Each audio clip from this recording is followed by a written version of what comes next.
Hello everyone, and welcome to the first of our lectures for the AP Art History course. This is going to cover some introductory materials, but by way of introduction, this is also going to allow us the opportunity to look at some themes that we'll be dealing with throughout the remainder of the year. So what we want to do in this first lecture is to look at some definitions. What is art? Look at a little bit the creation of art, some of the things that artists are considering, thinking of when they're making art, and some final categories that we'll contend with at the end.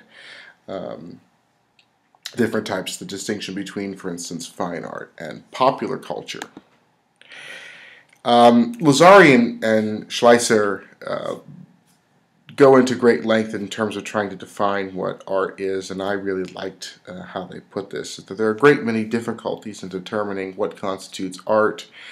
Their definition was sort of very formulaic. Art is primarily a visual medium that is used to express ideas about our world, about our human existence in the world around us.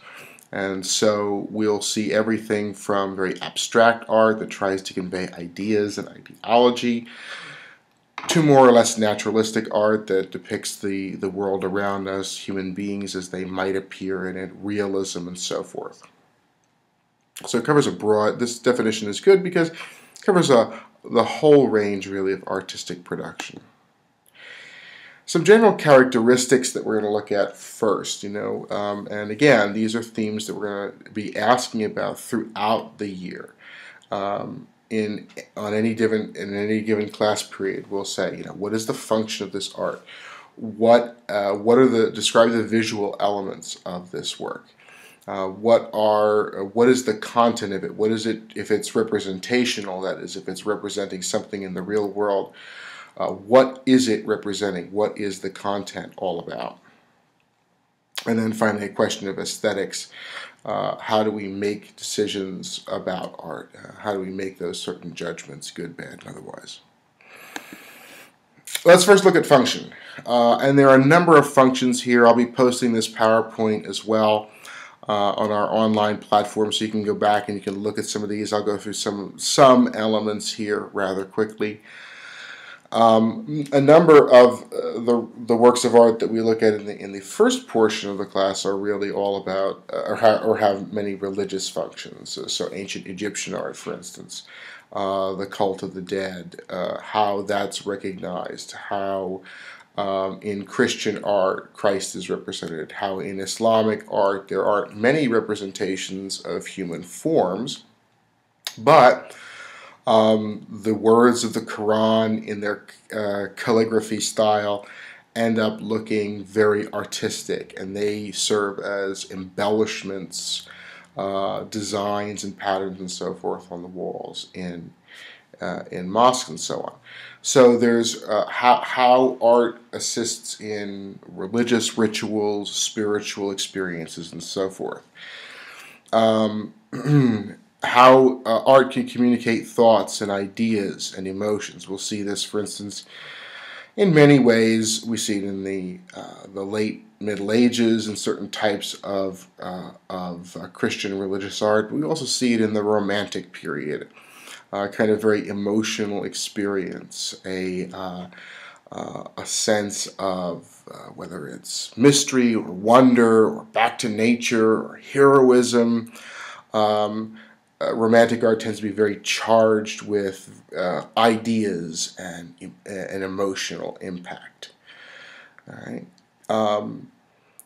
Something very mundane that it reflects customs related to food, shelter, and even to some extent reproduction.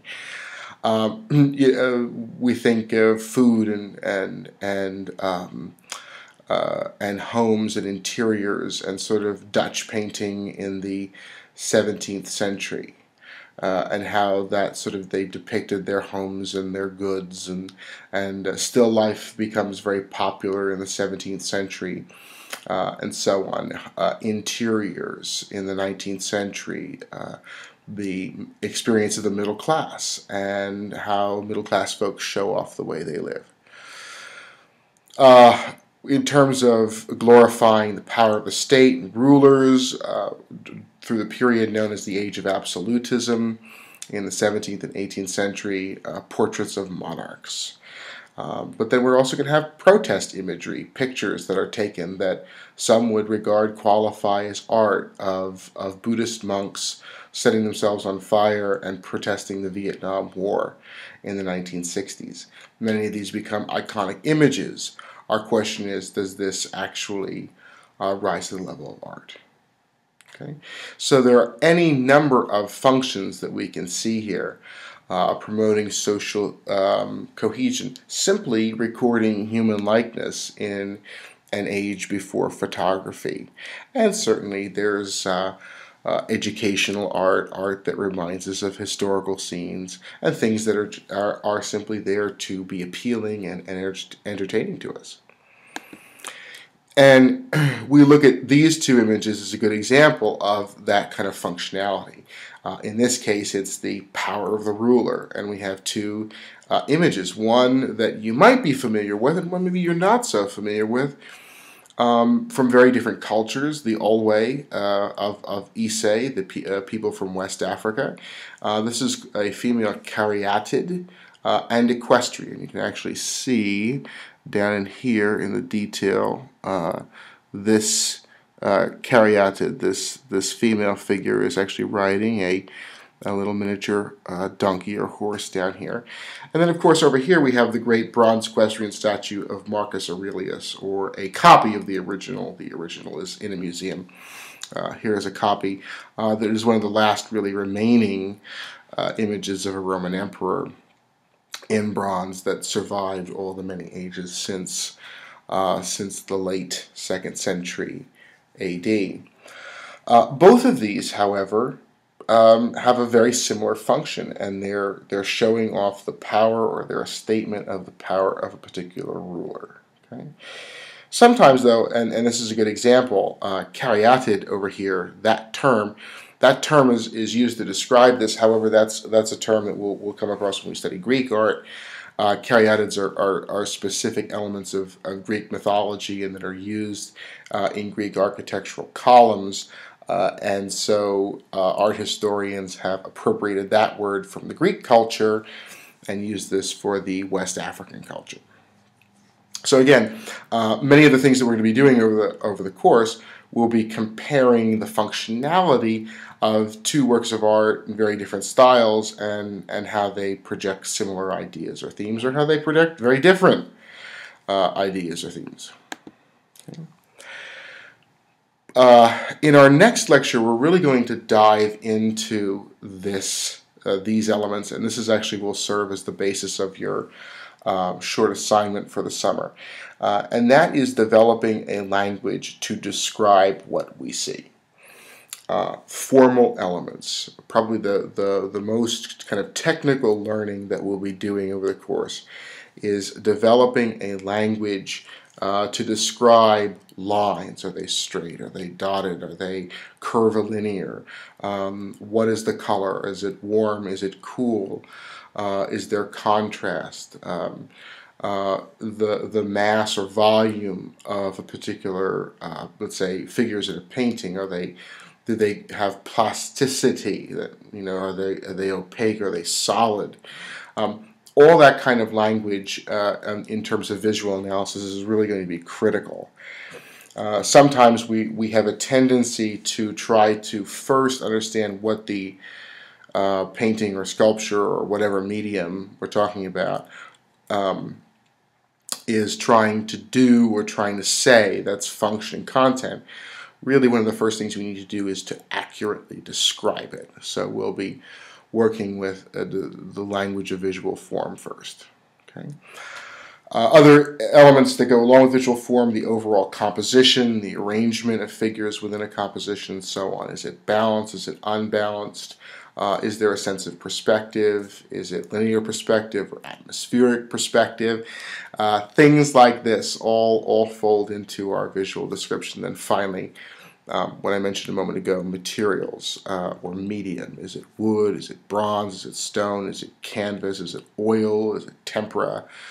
And we'll get a lot of practice in all of these things. So it seems a little overwhelming to talk about these things now, but again, this is an introduction and kind of overview to what we'll be doing. We'll spend a little bit of time right now talking about issues of content because I think that's one of the things that we're sort of first attracted to. What is this work of art trying to depict? If it is depicting something, if it's not totally abstract. So these are all the ideas that are associated with a particular work of art. And there are going to be images, there are going to be symbols that are embedded in works of art. If you see, for instance, I don't know, in a bourgeois, middle class interior of a French painting from the 1820s, and you see drapes that have little bees on them. Well, bees are a symbol of Napoleon. So maybe this family still had affinity to the Napoleonic period that had just passed. That's kind of an obscure symbolic meaning, and I'm just making that up. I make things up like that. I don't know. I'm sorry. It's the history teacher in me. Those are the kinds of symbols. Where we're really going to exercise identifying symbolic power is going to be really a lot in religious art. Look at religious art in the early Northern Renaissance and a lot of disguised symbolism where they put these little things here and there in their paintings, and it looks like a mousetrap, but it actually refers to Saint Augustine's theology, where he says Christ tricks Satan kind of the way a mousetrap catches a mouse. Okay, that's a little obscure, but we go through these things. We learn to identify some of the many symbolic meanings that we'll encounter. Also, we'll look a little bit, not too much, about the surroundings and where it was used or displayed. We call that in situ, where it was originally situated. And then, as part of context and content and context, historical context, the beliefs, the history that produced this work of art. Okay, what kind of values did that culture have? And because we're going to be looking at art that's not just European, this will sort of exercise our, stretching our content knowledge in terms of appreciating what other cultures think, believe, and so forth.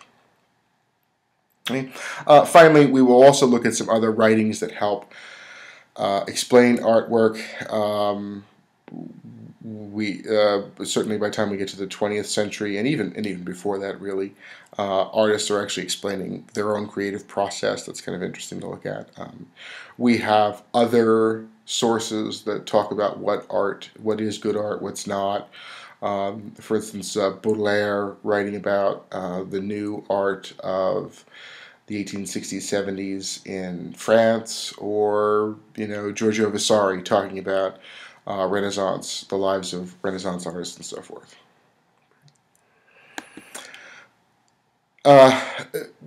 For instance, when we look at content, I'm going to walk you through two particular works from very different time periods. This is Sandro Botticelli's very famous Birth of Venus. Things that we can look at in terms of content for this is that we'll be able to identify this as Renaissance for a number of different stylistic reasons. Large part because it's a more naturalistic depiction. Okay, that's part of all the visual analysis piece. It's naturalistic. Some lines are implied. The use of color, the balance of the painting. Pattern dress on the right versus the very pale Venus in the center. Sort of all those things, basing all that. Trying to remember what the Greek myth was that we see this Venus on the shell, kind of going back to her origins off the coast of Cyprus and so forth. But then we had to ask ourselves the historical context. What time period produces this? And this is 1482. This is a time when sort of the traditional Roman Catholic culture was still quite dominant. This is before the Protestant Reformation.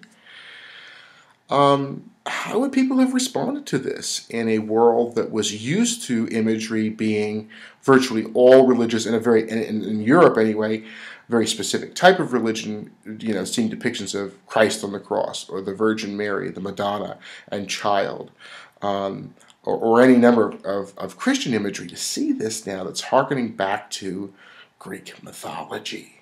Okay, this was, it's supposed to be these are pagans here. So how does this works content function then in that traditional Catholic culture? Those are types of questions that we'll be asking of this. Another example of cultural context, a little bit more difficult, and I've sort of given us a clue here as well by putting another work here along with. This is an example of Cubism. This is Pablo Picasso's Les Demoiselles d'Avignon, okay, 1907. So 400 years, more than 400 years later. Whereas the Botticelli was naturalistic, this is Cubist work. It's symbolic, it's abstract. These are not the way, this is not a detailed understanding of the human anatomy. But there's something else going on there in Cubism, and it's depicting different angles, different views, sort of on this flat surface. There's another agenda to Cubism. Women in a brothel, but that wasn't necessarily shocking and or new. However, one point of interest in terms of cultural context, by 1900, even earlier than that, the European world had been engaging in imperialism and had been conquering parts of Asia and Southeast Asia and India and Africa had been carved up between the major European powers by 1880. And so all those cultures have artistic traditions that are sort of exported back to Europe, and then European artists becoming sort of interested in this sort of exotic art world of the non-European tradition, begin to play with some of those other cultural ideas, and so we have the Mvu mask from the Congo, which would have been controlled by Belgium. Okay. Nevertheless, that sort of imagery makes its way into this Picasso painting. And so another issue that we're going to have is this idea of, well, it's not even really cross-fertilization. There's a little bit of that. We'll see how artists in other parts of the world begin to sort of appropriate European traditions of art as well. That's a little bit more common. I think that's something that we're more familiar with. But really understanding how Europeans can appropriate or take on artistic traditions of the non-European world is really a key component of this. I'm not going to spend too much time on this, and that is aesthetics and historical context, a different type of historical context. Aesthetics is really a branch of philosophy. One of the big challenges I think that we all have with art history or art in general, is it's very subjective.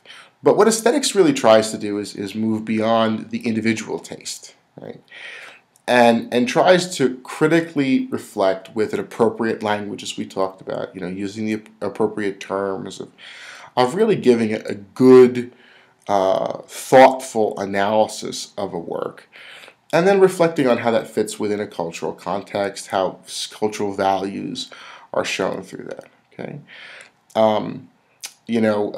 some theoreticians would have said that beauty was the universal ideal. It's a very Greco-Roman concept.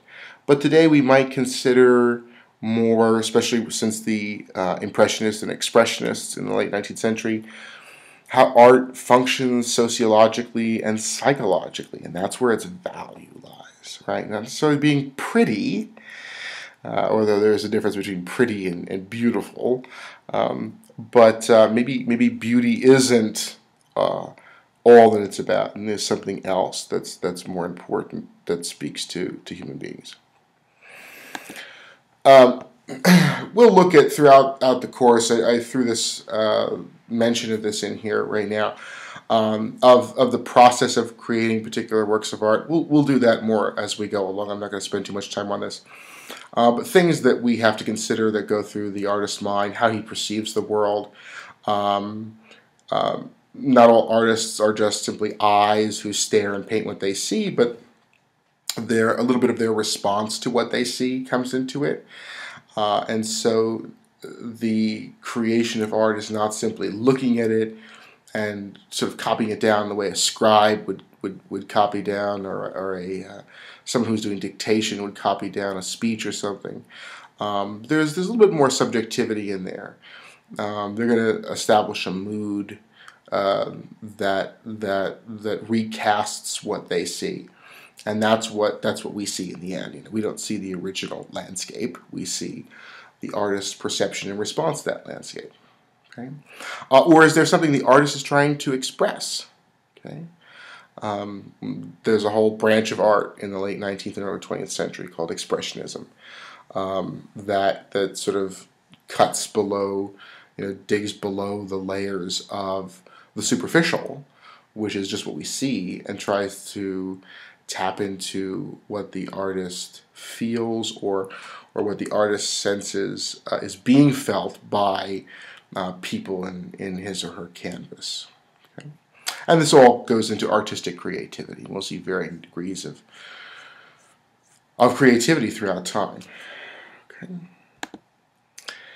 So now we're going to look at, finally here, different categories, two really main categories, fine art and popular culture, and how they interact with each other, the distinctions between the two, and how they interact. And then finally, we'll spend a little bit on style. Style is going to become important because a lot of times, works of art will crop up that we don't really know what it is because we haven't seen it. We can't look at every work of art. But we will be able to recognize the style of a particular time period or of a particular artist, and we'll be able to identify that based on style. Okay. There's been any number of times where I've, been in the same conundrum and, looking at a work of art and for the life of me, just haven't seen it, and yet I know by the brushstroke that, that's Berthe Morisot. Okay. Because she has a very particular style, a 19th century Impressionist artist. So we'll be able to recognize things based on style as well. Okay. So fine art, and I would say that there's probably, trying to boil this down a little bit, especially in European art, there's four major traditions, shall we say. There's the classical tradition of fine art since about 1800, inspired by the Greco-Roman tradition. And that doesn't really have much to do with everyday experience. It's usually historic, or it's mythological, or it's religious of some nature. It's only until you get about, and we could even sort of lump the Romantics a little bit into that classic tradition as well. They're playing into some of the similar ideas. They're idealizing it, right? But then we get a big shift around the late 1840s, early 1850s. Gustave Courbet is going to be one of the major artists of the realist shift. So that we start to see works of art that are kind of everyday experience. Okay, or ordinary folks doing ordinary things. It's not going to be, Hector defending the gates of Troy against Achilles, as we'll see. It's going to be men breaking stone. Okay. Then we have the Impressionist and Post-Impressionist, or Expressionism is a part of the Post-Impressionist movement, shift at the end of the 19th century, where it's not so much about depicting reality, what is there, but one's much more subjective sense of what one sees, what an artist sees. Okay, Expressionism is what one apprehends or senses that is happening psychologically or sociologically or something like that. And then finally, we get the avant-garde shift, where representations are really out the window. I mean, even in expressionist art, even in something like, Edvard Munch's The Scream, very famous portrait, you can tell that it's a human figure. It's a very twisted and contorted human figure, not naturalistic or realistic in any way. And you can tell it's a human figure. When we get to the avant-garde now. Now we have something that isn't really supposed to represent anything at all. Okay, it's art for art's sake. It's the application of color, or it's in sculpture. It's about shape. It's whatever the artist is really trying to emphasize. That's what this art for art's sake movement is going to happen as we get to the end of the 19th. Or excuse me, as we get to the middle of the 20th century. Then, by the time we get, let's say, to Vasily Kandinsky in the 20s and 30s, and then to Jackson Pollock in the 50s, and so on. Take you through some of these shifts that I'm talking to you about. Sort of the classical tradition is represented here by this Jacques-Louis David, the Oath of the Horatii, classical tradition, right? It's Greco-Roman. You've got arches. You have a very balanced canvas, 2 bays of arches on either side of a central bay. You have a figural grouping over here, another figural grouping over here. There's very clear, classical, clean line, rational ideas. Then you have the realist shift to something that's kind of ordinary. Kind of everyday, something that you might see or might have seen in 1849 if you were walking down the road, or folks doing mundane tasks. Perhaps even if breaking rocks is something associated with prisoners. It's not something that you really not something you glorify. But it's real. It's the daily experience. The two more shifts then we see already now, kind of the post-impressionist and then the non-representational art. So we skipped over impressionism. It's a nice bridge between realism and post-impressionism. But you still have a sense of, well, here's a little town down here, and this is a mountainous outcropping or some kind of vegetational forms here. But the artist is really, in this case Van Gogh, is really taking a very different style to trying to express something else in this other than just the depiction of the natural world. Okay? And one of the things we can tell is this sort of short, jagged brushstroke that you see here. That's very indicative of Van Gogh. So if you're ever at a loss and you see those kinds of elements in there, that's a Van Gogh. And then we have something that's non-representational at all, the application of color to canvas. Jackson Pollock would even talk about the sense of art is in the creation of the work itself. Okay, the actual production of it is the art. It's almost in a way a performance art, and then this is really the end result of that. So it's a record of art having happened. It's a very different way of thinking about art, and takes a lot of unpacking, a lot of understanding. We'll get there. Popular culture, by contrast, is art that originates in magazines or TV or television or movies, and even graffiti, video games, iconic video game art, greeting cards, Thomas Kinkade art that we see, at maybe the holidays, and it's sort of warm, fuzzy images of home and sleighs, slushing through snow with horses and quaint little villages. That kind of iconic art. We also know that, let's say, 1960s or 70s vintage rock and roll posters, and how that kind of psychedelic look in a different color format and so on. That's also popular culture. Right? Is generally regarded as more accessible than fine art, right? So in other words, it's something that when we look at it, we understand it a little bit more. It's not sort of standing in front of a canvas and trying to decode what the artist is trying to get at, okay? Which is what I think turns a lot of people off about fine art. I was talking to someone the other day, and they said to me, "I just don't get art. I don't understand it. I don't see how people see stuff in it."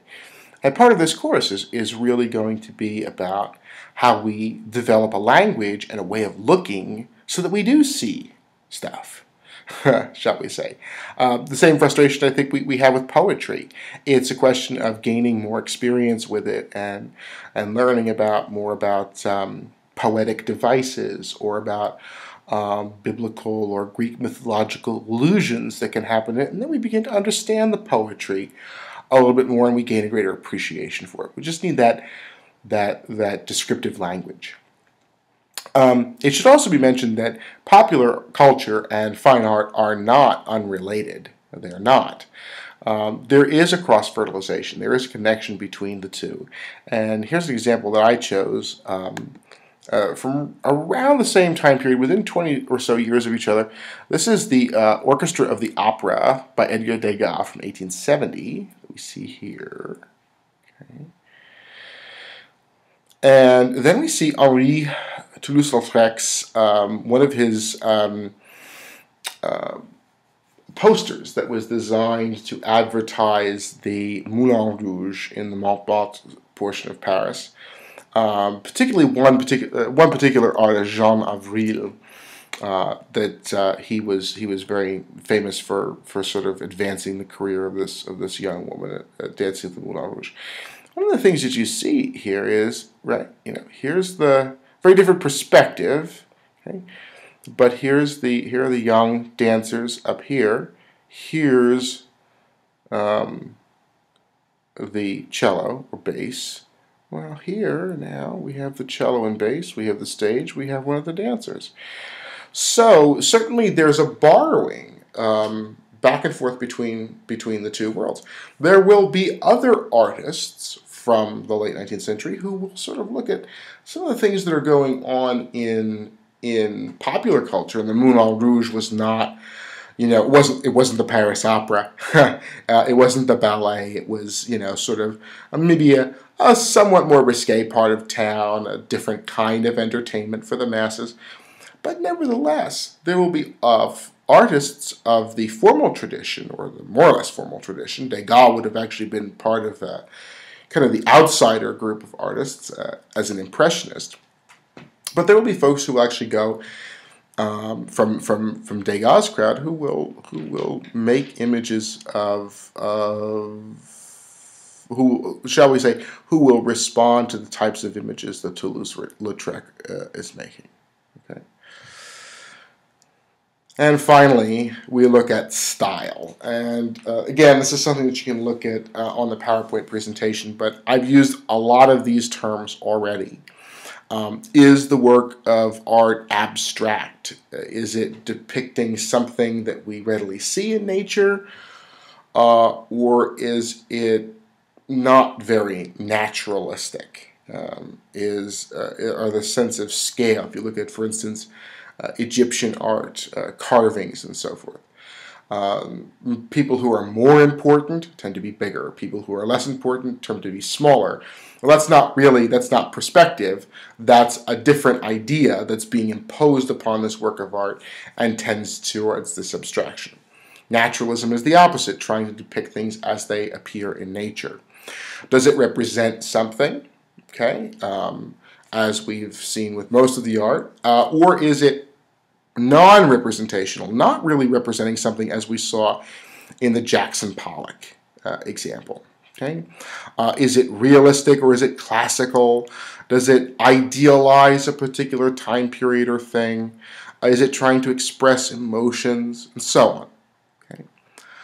These are all elements of style that will be recognizable as we go through the class, and a framework for thinking about the art that we will see. And finally, as a kind of a subset of that, within the different time periods, we'll also be able to sort of get a handle on particular artists and what they thought and how they perceive things. So we'll be able to sort of pinpoint a little bit more accurately what's going on. Okay, so that's what we've got so far for as way of an introduction. The second lecture, introductory lecture, is going to look more specifically at trying to really visually describe a work of art and really nail down the kinds of language, kinds of issues that we should be talking about when we're describing artistic production. Well, I just wanted to thank you all very much for having a listen, and let's look at we'll march right on to the next one. Okay, thanks.